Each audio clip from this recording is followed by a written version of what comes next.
Chapter 166. The armored golem Han Sha-O could clearly see the changes in the room through a long and narrow crack in the roof above. The flying bugs converged from all over the hotel and gathered in the room next to Belinda. The pliable branches of the nearby tree began to spread throughout the room crazily. The branch-like staff in Caspian's hands emitted a vibrant feeling of life. "Why aren't you acting yet?" Belinda snorted softly at this point. Firika and his brothers attacked Caspian almost in unison after receiving Belinda's words. The three of them moved in concert. The tip of Firika's longsword suddenly crackled with lightning, and the other two had one of their longswords howl with the sound of the wind cutting through the air extraordinarily quickly. Another flared with burning fire and roiled towards Caspian. Han Sha-O was greatly astonished when the three of them attacked together. He could tell from the changes in their longswords that Firika and his brothers were mage swordsmen. Firika looked like a thunder magic major while the other two specialized in wind and fire magic respectively. The three longswords also looked like they'd been tempered with special methods. They could directly imbue their elemental magic attacks into the longswords when they attacked to enhance their power and speed. It was very intimidating. "Three mage swordsmen, huh? No wonder you're so cocky." Caspian snorted coldly when they struck out and waved the magic staff in his hand as he spoke. The branches wove madly like snakes within the room, dancing in their movements. The scores of branches were like a long whip as they hurtled towards the brothers. Caspian took a step forward at the same time and grabbed the fainted Angelica, jumping out of the window and landing on a nearby tree. The entangling branches were astonishingly agile beneath Caspian's manipulations. It was like they knew martial arts as they avoided the attacks of the three magical swords. High up in the tree, Caspian had a benevolent smile on his face as he raised his branch-like magic staff and lowly sang out a spell.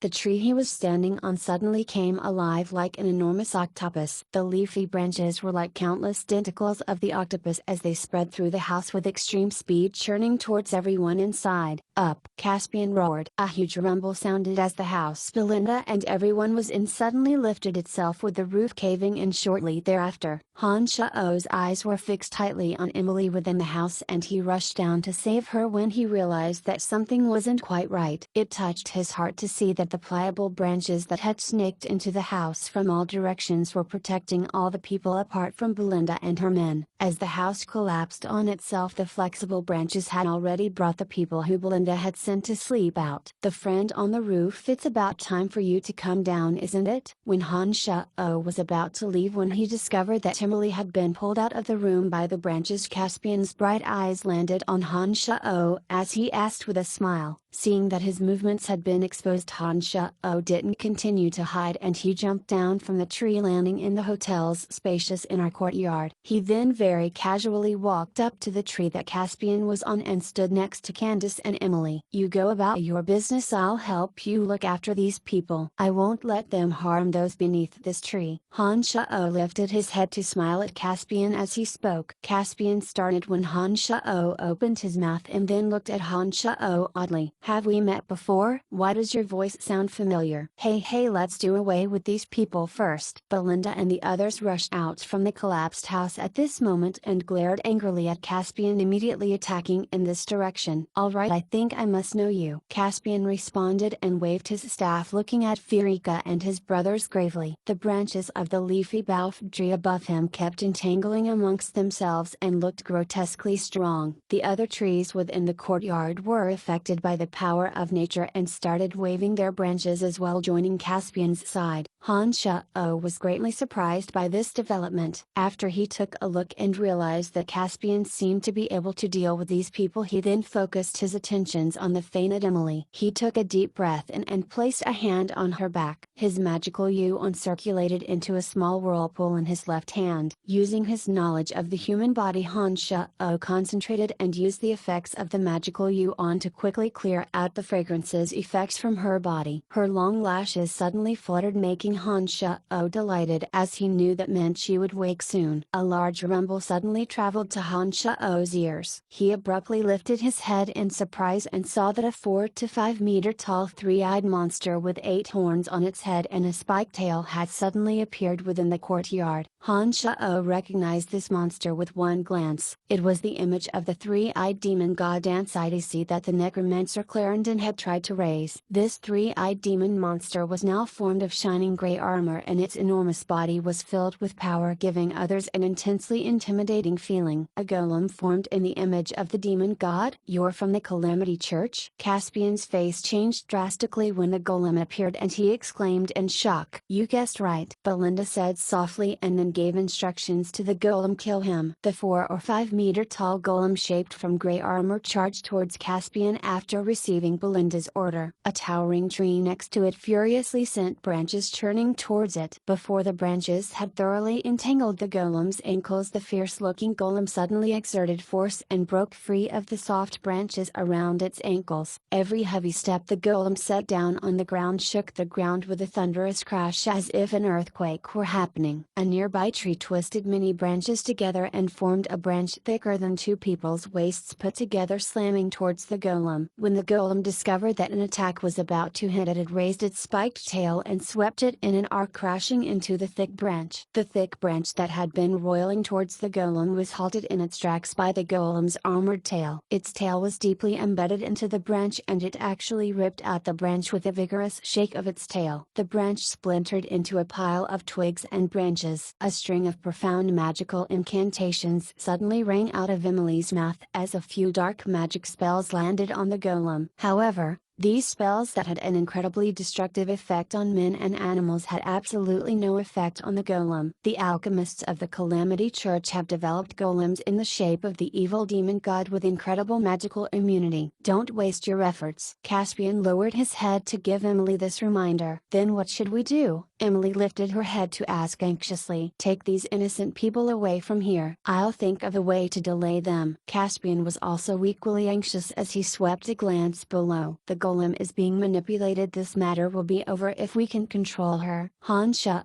suddenly spoke coldly at this moment. This is indeed the case, but she has 3 mage swordsmen protecting her and a golem attacking us. It's a bit unrealistic to think that we can put her under our control. The 3-eyed demon god golem had already arrived at their location as they were talking. Caspian waved his staff to spur on the great tree beneath them to intercept the golem. Emily, you protect those beneath the tree. Caspian, you slow the golem down. Leave the rest to me. Han Shao roared coldly as he dashed forward like lightning, setting his sights on Belinda in the midst of the 3 mage swordsmen. Chapter 167, Capturing the Female Alchemist. Be careful, Emily cried out in warning when she saw Han Shao rush forward. The courtyard was the size of a basketball court. With Han Shao's speed he arrived in front of Belinda and the others almost as soon as Emily had finished talking. But just as Han Shao moved, Firika and his brothers understood what he was after and surrounded Belinda in their midst. They protected her on 3 sides and kept all 3 pairs of eyes on him, grasping their magic swords in their hands tightly. Han Shao chanted the spell for the dark mist slowly as he charged forward. He immediately released the spell when he appeared next to the 4, enclosing everyone within it. Damn it, he's a necromancer, Firika cursed as the magic sword in his hand suddenly sent out brilliant crackles of lightning, lighting up the darkness around them. 2 zombie warriors and the dagger-wielding little skeleton appeared within the dark mist. The 3 of them started attacking the 3 brothers at the same time under Han Shao's commands. Even with the light from the lightning, absolute visibility still couldn't be gained in the area covered by the dark mist, particularly due to the fact that it was also nighttime. As the caster, Han Shao circled the 3 brothers like a ghost hidden in the darkness and was in no hurry to make his move. The 2 zombie warriors were immediately hit with devastating attacks when they neared the 3 brothers. The one wielding the fire sword sent one of the zombie warriors' clubs flying with one fiery stroke, engulfing the zombie warrior with flames in an instant. The other was remarkably agile with his commanded of wind magic, and the speed of his flurrying strokes were too fast to be witnessed. More than 10 strokes landed on the other zombie warrior in the blink of an eye, making it lose the ability to battle in a short amount of time. 2 bone spears broke through the air at the same time, aiming for Firika. The little skeleton brandished the bone dagger and also sped towards Firika. To Firika, he felt that the bone spears were more of a threat than the little skeleton. When he heard the bone spears whistle towards him, he concentrated his attention on the source of the sound, flashing through the darkness like a streak of lightning and bringing them both down. The little skeleton, who'd been moving as slowly as a regular skeletal warrior until now, suddenly picked up speed and stabbed swiftly at Firika's chest. Be careful. Belinda, manipulating the golem off on the side, noticed this abnormality and shrieked a warning.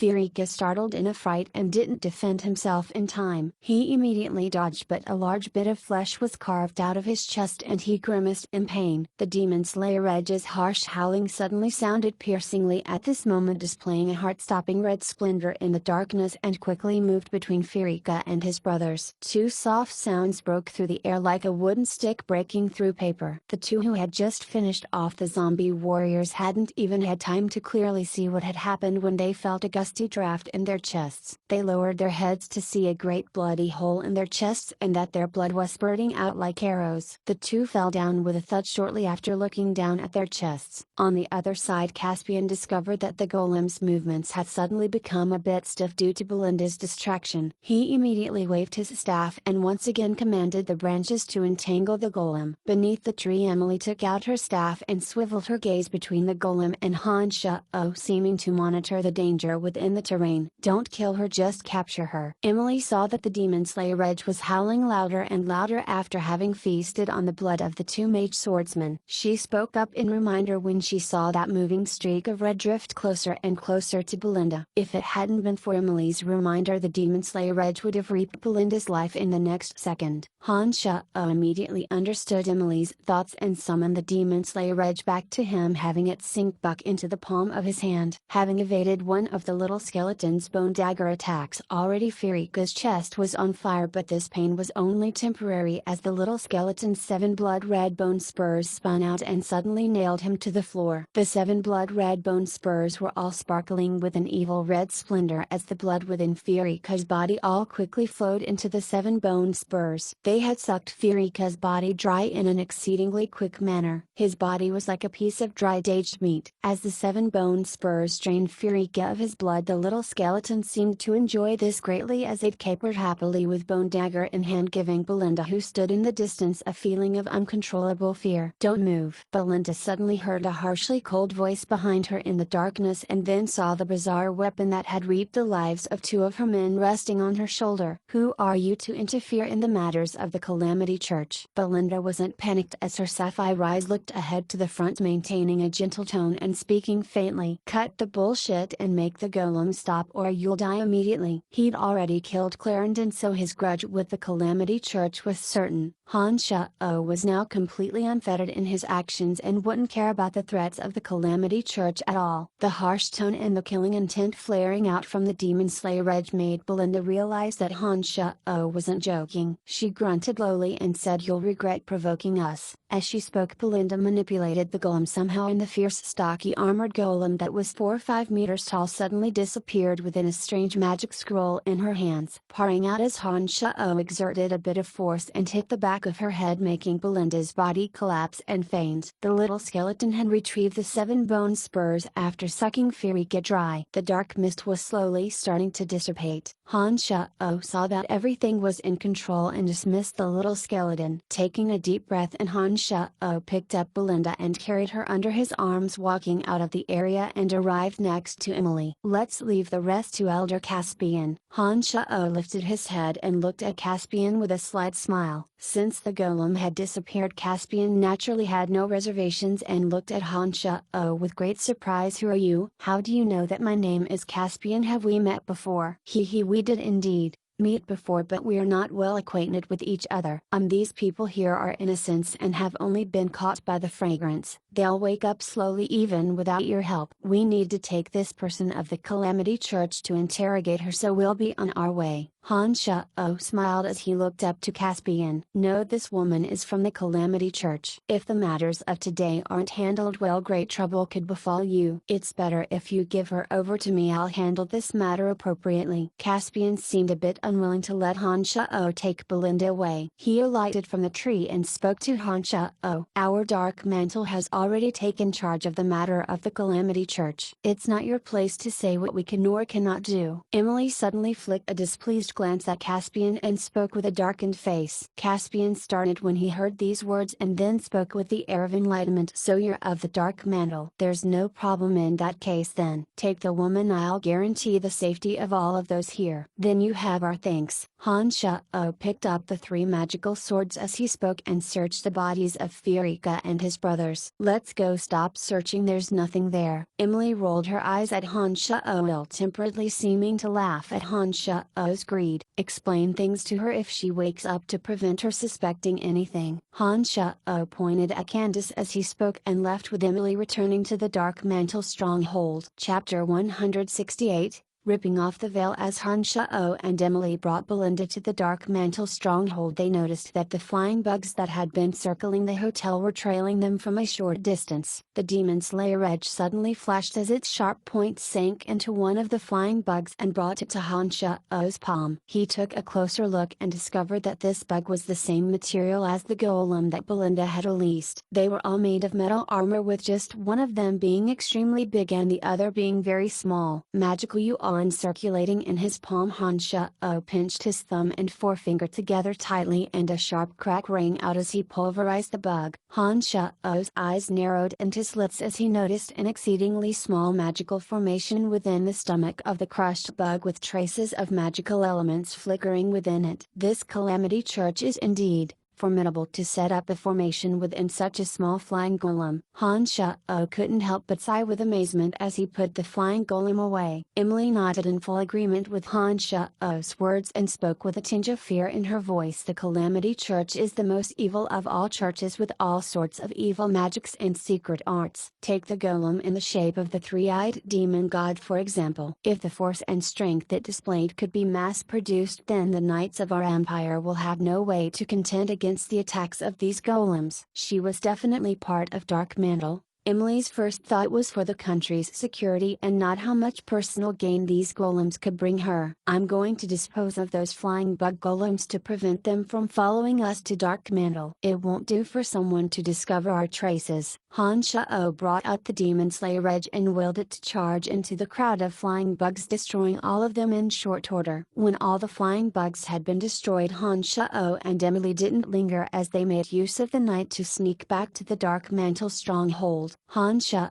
placed Belinda on a chair in the secret room he'd stayed in 2 days ago and had Emily take out ropes to secure Belinda to the chair. Completely unconscious, Belinda had no feeling that she was being tied to the chair. After Emily tied her down, she looked at Belinda's veiled face curiously and said, "Why is this girl veiled? Is there something that she can't show the world?" Shrugging, Han Shao smiled. "There are only 3 possibilities for a face veil. She's either too beautiful and afraid that her features will bring danger to herself, she has a need to wear it out of certain cultural considerations, or that she doesn't want people to see the flaws of her face. I'm quite curious myself which of these possibilities she falls under. But since she's our prisoner now, I think you can just directly take off her face veil." Emily glared at him involuntarily when Han Shao waxed eloquent and an odd tone colored her voice. "I didn't know that you knew so much about facial veils." Han Shao smiled awkwardly and hastened to explain, "This has nothing to do with me. I only know about all this because I've gotten Clarendon's memories." Snorting softly, Emily didn't say anything else as she reached out a hand to slowly pull off the light veil on her face. The features of the senseless Belinda were slowly uncovered. Then arched brows appeared below a smooth gleaming forehead. A pair of tightly shut long lashes then came into view as Belinda's charming nose was slowly revealed. Her skin was white and translucent. She was a wondrous beauty. No wonder how one looked at her. However, when her veil was fully pulled off, Han Shao and Emily suddenly saw a black birthmark come into view on Belinda's left cheek. This birthmark made her originally beautiful face appear a bit frightening. "You guessed right, she has a natural defect. If it wasn't for this black birthmark, she'd definitely be an unabashed beauty." "What a pity." Emily looked carefully at Belinda's exposed face and spoke with some regret. An oval-shaped face, pearl nose, juicy red lips, sapphire blue eyes and translucent pale skin all combined with a lovely figure to form the body that a beauty should have. It was a pity that the birthmark on the left side of her face was simply too eye-catching. It caught the attention of anyone looking at her and formed a severe contrast, thoroughly casting her looks in the shade. "All right, I'll wake her now." Han Shao's expression was the same as usual, as he didn't particularly care about this girl's appearance. He walked to the back of the chair and placed a hand on the back of her neck, lightly pinched the meridians on the back of her neck and then patted her right cheek gently. "It's time to wake up." Belinda's skin was smooth and soft. Han Shao felt that the sensations were very comfortable when he placed his hand on her skin to wake her. It was like touching an expensive piece of satin. Belinda's long lashes fluttered as her clear eyes opened. She first scanned her surroundings in confusion, then alighted on Emily and Han Shao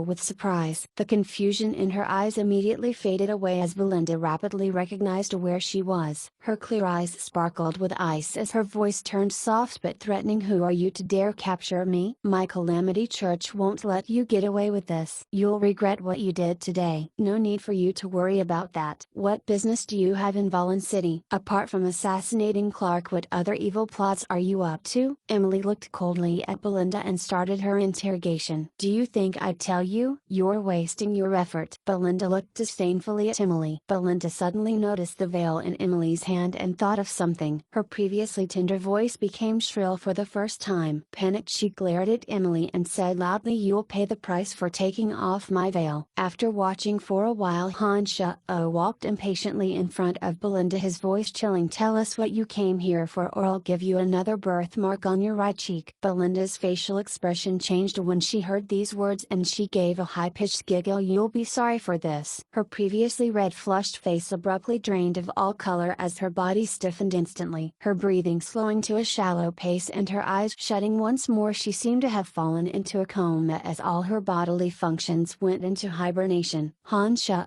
was dumbfounded by the sudden turn of events. He looked at Emily ruefully. "She seems to have taken some medicine and fainted again. This is a bit tricky. What do you think we should do?" Emily came over and released a dark magic into Belinda's body. She then closed her eyes and thought for a bit but could only lower her head to sigh. "The Calamity Church is certainly difficult to deal with. There's no point in interrogating or torturing her if we can't wake her up. So what do you say?" Han Shao spread out his hands and backed away in resignation. Thinking for a moment, Emily replied, "I'll report what's happened here and see what the senior executives say. In addition, notify the forest trolls that the siege weapons they've sold to the merchants seem to have been secretly transported to Valen City. I need to go gather some intelligence to see if I can obtain tangible evidence." "Then what should I do?" Han Shao asked. Hey, there's nothing for you to do at the moment. Do whatever you'd like. I'll come notify you immediately if anything happens." Emily looked at Han Shao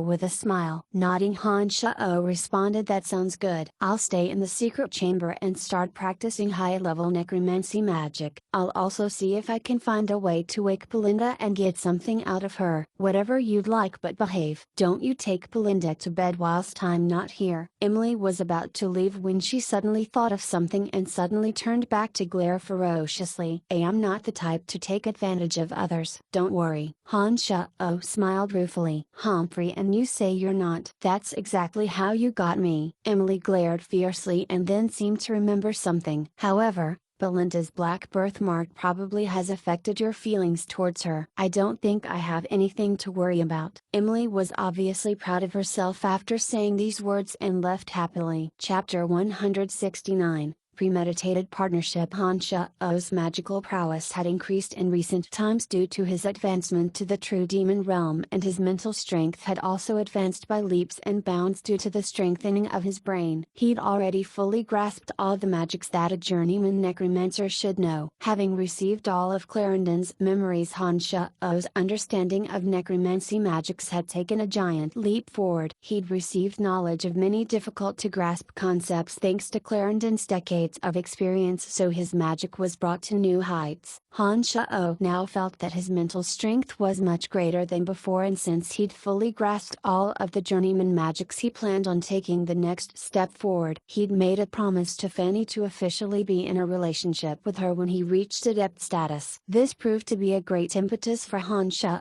Since he had some free time now, Han Shao remained within the secret room and made use of the time to meditate and to sort through Clarendon's reflections. As Han Shao continued to practice the advanced magic acid bog, Han Shao felt that he was expending too much mental strength and temporarily halted his practice. His eyes flicked around at this moment and rested on Belinda, who sat in a drug-induced coma. A thought struck him as he walked over to Belinda's side, placing a hand on her back and slowly circulated his magical yuan, extending one tender limb to her body. It was precisely because of the harsh reforging his body had undergone that Han Shao was incredibly familiar with the construction of the human body. body. As the magical yuan flowed into Belinda's body, Han Shao concentrated and could feel the trail of the magical yuan as it traveled through her body. As Han Shao focused his attention in this matter, he quickly discovered that there was a numbing medicine within Belinda's body. It was like an anesthetic that could stimulate the nerves to make one spontaneously faint, making it difficult for them to be awoken. When Han Shao detected the effects of this medicine, he smoothed out his breathing and used a bit of magical yuan to slowly circulate through Belinda's body. He used the power of the magical yuan to absorb this medicine and collect it into the palm of his hand. As he did so, Han Shao unintentionally looked at the black birthmark on Belinda's left cheek. A thought struck him as he directed the magical yuan into that birthmark. When the magical yuan entered it, Han Shao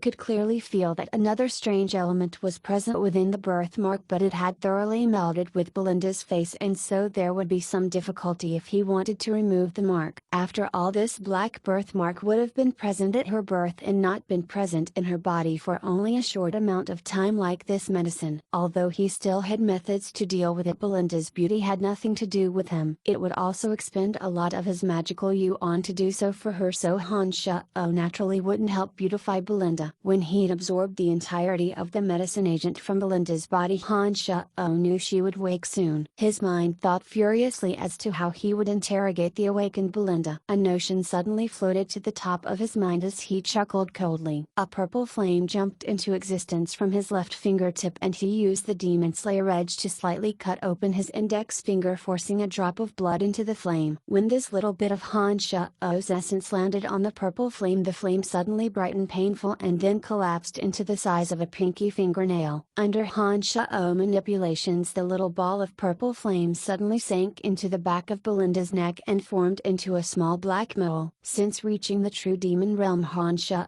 could use his magical yuan to form a wondrous connection with the blood in his body. Using a secret art, he could seal a bud of frosty air into that drop of essence and use the infant demon within him to control the level of cold within that essence. Whenever he wanted to, the infant demon could activate that drop of essence and invade Belinda's body with frosty air, immediately deciding her life or death. In addition, he'd also be able to sense her proximity through that drop of essence as well. Because of the loss of a drop of essence, Han Shao made use of this time to sit down and meditate not too far from the soon to awaken Belinda, silently circulating his magical yuan to recover himself. His blood essence resided near the infant demon and was nutrition for the demon infant. Each drop of essence contained arduously trained magical yuan. Certain special arts would require this blood essence as a catalyst. Each drop was just as important as the demon infant. Using too much of it could make his magical yuan decrease in training at the least, or move him into cultivation deviation at the worst. However,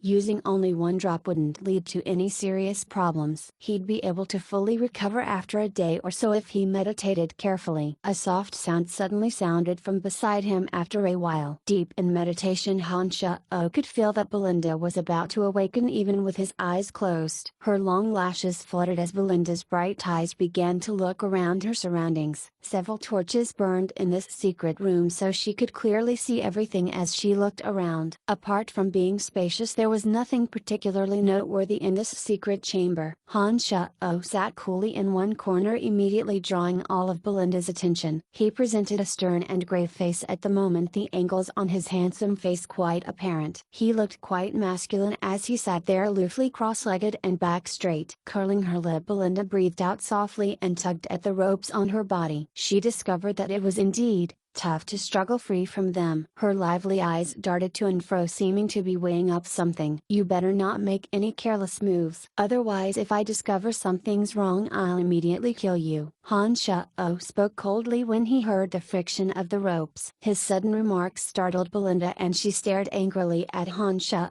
Belinda said, "Just who are you and what grudges do our Calamity Church have with you for you to capture me and not let me go?" Taking a deep breath, and Han Shao opened his deep eyes and flicked a glance at Belinda, taking out Clarendon's white bone staff and saying faintly, "The seventh work of the Calamity Church is alchemist. Belinda, you personally refined this staff." "I obtained it when when I killed Clarendon. It's very useful, so I should rather thank you. So you're the one who killed Clarendon. You must be one of Bob Asher's men. Belinda's gaze focused on the white bone staff before shifting to Han Shao a while later. Shaking his head, Han Shao responded, I'm not of the Griffin Legion. On the contrary, I actually have a bone to settle with them. If it hadn't been for my help when Clarendon came to assassinate Clark might not have died, but Clarendon was killing whoever he saw. I happened to see him summon the three-eyed demon god Ansidesi and was forced to defend myself when he wanted to kill me. You're really not one of Bob Asher's men? Belinda was very surprised when he heard Han Shao's words and urgently asked for confirmation. Of course you're now my prisoner and I have no reason to lie to you. Han Shao nodded his head in confirmation. You said just now that you also tried to kill Clark. This means you're enemies with Bob Asher? Appearing a bit excited, Belinda's soft voice charged with emotion as she asked urgently. Nodding his head again, Han Shao responded with a smile. That's right, to be more accurate, Clark died by my hands and not Clarendon's. My goal in coming to Valen City this time is also to move against Bob Asher. That's wonderful. Since our goals are the same, I don't think we should be enemies with each other. The Griffin Legion has enormous influence in Valen City. I think it'll be easier for us to reach our goals if we work together. Surprise appeared on Belinda's face as she looked at Han Shao with great interest. However, I killed Clarendon and your three mage swordsmen as well. What should we do about that? Although Han Shao had long since planned to do so, he was still rather surprised to hear Belinda voice these words so straightforwardly. Sacrifice is unavoidable in order to attain any goal. There's no big deal in a couple people dying. I promise we can let everything be history as long as we cooperate against the Griffin Legion. Belinda spoke carelessly, not caring about the life and death of her men. Han Shao was a bit surprised by this cavalier attitude, but still chuckled when he saw that his goal had been met. Since this is the case, that's wonderful. Chapter 170 Violation during sleep. When Emily saw that Han Shao and Belinda were actually having a conversation when she returned to the secret room, she was flabbergasted and looked suspiciously between Han Shao and Belinda. She pulled Han Shao aside and asked with a disbelieving voice, you didn't really sleep with her, did you? Han Shao didn't know whether to laugh or cry as he quickly shook his head. Of course not. Miss Belinda's goal is also to kill the chief of the Griffin Legion and can fully forgive all our past transgressions. She is willing to cooperate with us against Bob Asher. I felt that there was a benefit in cooperation between our two sides, so I agreed to her proposal. You agreed just like that and even released her from her bonds? Emily was startled and stared fixedly at Han Shao as she interrogated him. Throwing a significant look at Emily, Han Shao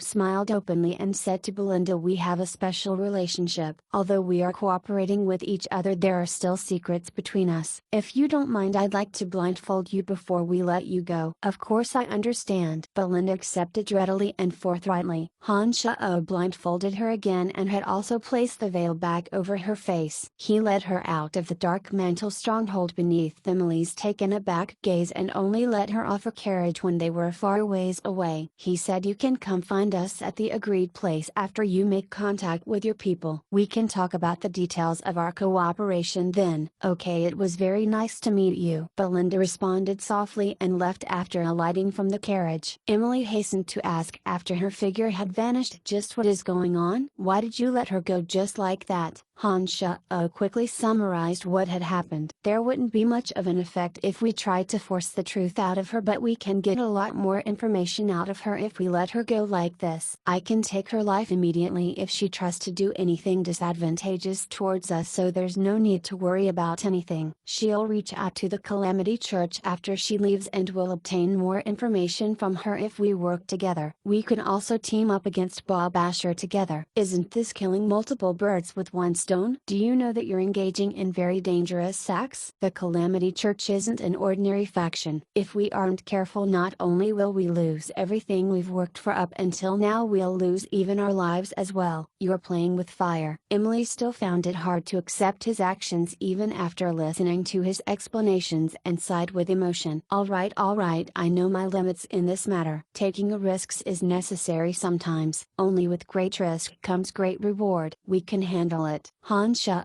paused here and asked Emily, right, you went out just now. Did you get any useful information? The Phoebe that you accompanied to the finance minister's banquet last time just arrived in Valen City. You'll never guess what she's here for." Emily frowned when she saw Han Shao ask about business. Starting, Han Shao asked, taken aback, "What's she doing in Valen City?" Because the McGrady Guild failed their mission halfway through last time, Bob Asher no longer trusted them but approached Phoebe instead. As the owner, she was tempted by the high price that Bob Asher offered to transport the siege weapons and use the channels of her guild to bypass some cities and bring them to Valen City. "I didn't think that she'd actually do it, and now that she's arrived in Valen City with them, if nothing goes wrong she'll hand them over to the Griffin Legion tomorrow." Emily smiled ruefully as she explained. Han Shao's mind spun rapidly after he heard these words and suddenly asked, "Will this matter bring Phoebe down as well?" "It's difficult to say. If she helped Bob Asher even after knowing what this equipment was, then I'd be hard pressed to cover up this matter, but if she had no idea and was kept in the dark, we may have some wiggle room then." Emily thought for a moment and responded, "Where is Phoebe staying now? I'm going to find her immediately." Han Shao's forehead creased as he looked at Emily. Pouting, Emily glared at Han Shao and said huffily, "And you say you have nothing to do with her? Look at you all worried when you hear that she's in danger. I have a lot of materials that depend on her procuring them for me. Nothing can happen to her. Please tell me her address." Holding Emily in his arms, he kissed her strongly and begged with a cheeky grin. Emily snorted lightly and pinched Han Shao harshly before finally giving him Phoebe's address. She reminded him as he left, "There are Griffin Legion members guarding the premises around her hotel. You must be careful." "Thank you for your concern. I'll take care of myself just for you." Han Shao chuckled and shot out from the carriage like a cheetah, moving swiftly to where Phoebe was staying. The hotel that Phoebe was staying at was on a street close to the entrance of the city. When Han Shao reached it, he discovered that there were indeed a lot of soldiers stationed around it. It was obvious that they cared greatly about what Phoebe was transporting. Making use of the cover of night, Han Shao activated the art to fly into the air and slowly descend onto the roof of one of the nearby buildings. One had to say that the Dark Mantle did indeed possess incredible intelligence networks. Emily had known which hotel Phoebe had checked into as soon as she entered the city. She even knew which room Phoebe was in. The last room on the west side was the quietest and most expensive room in the hotel. There were 3 Griffin Legion soldiers guarding it as well. Han Shao observed the surroundings from the roof and made use of someone dozing off to crack open a window and sneak in soundlessly. The room was quite spacious as it had a separate living room, bathroom and bedroom. Phoebe was fast asleep, so she was naturally in the bedroom. Han Shao held his breath and quietly tiptoed to the bedroom, not making any sound. A soft big bed was located beneath purple bed curtains. A brazier by the side of the bed burned softly, warming the entire room. A body on her side was on the soft bed, wrapped in satin sheets, and a head full of long hair spilled over the pillow. A pale translucent shoulder was exposed to the air and she moaned deeply as if dreaming. Waking soundlessly to Phoebe, Han Shao's body twisted as he lifted a corner of the purple curtains, planning to wake her up. He suddenly heard a deep moan and a shy protest come from Phoebe's lips. "So, no, you villain, Brian, you villain." Han Shao started thinking that she had discovered him. He couldn't help but raise himself a bit higher to look at Phoebe, but noticed that her eyes were tightly shut and her cheeks flushed red. Low moans sounded from her mouth as her arms seemed to move over her body and rub herself beneath the sheets. She was having a wet dream, and he seemed to be the male lead. Han Shao was flabbergasted as he looked at Phoebe in shock. Phoebe's face and nape were a patch of red as her luscious red lips parted slightly. A hand kept traveling between her chest and lower body beneath the sheets as she emitted low moans, calling out his name every now and then. Han Shao felt his mouth and tongue dry out when such a shocking, incredible scene was presented in front of him. His lower body immediately stood at attention. He'd planned on waking Phoebe but forgot everything at this moment. His body slowly lowered itself into Phoebe's bed and he even lifted a corner of the sheets to slip in. He spooned Phoebe from behind as his stiffly alert lower body inserted itself into the rounded arc of Phoebe's bottom. He could even feel the slippery wetness of her body down there through the thin fabric. No man was able to resist such strong stimulus. Han Shao panted lowly once and slowly crept his hands up to Phoebe's pert and full breasts from behind, rubbing them through the silk pajamas. His mouth moved to Phoebe's neck and his passion-filled mouth and lips licked at Phoebe's flushed neck. "Oh, You pervert. Phoebe obviously felt the same level of strong impetus in her sleep as she couldn't help but moan as well. One of her hands unconsciously covered the hand that was ravaging her breasts as her other hand guided Han Sha-o's other hand along her breasts. Phoebe's bottom also seemed to feel Han Sha-o's intrusion as well as she clenched her slender legs together, seeming to want to feel Han Sha-o's invasion even more clearly. This kind of soul-wrenching stimulus made Han Sha-o start to pant and lick Phoebe even more fiercely. Just as this feeling became more and more acute, Phoebe's neck suddenly turned as she opened her sleepy eyes to look at Han Sha-o. The expression of enjoyment plastered all over his face.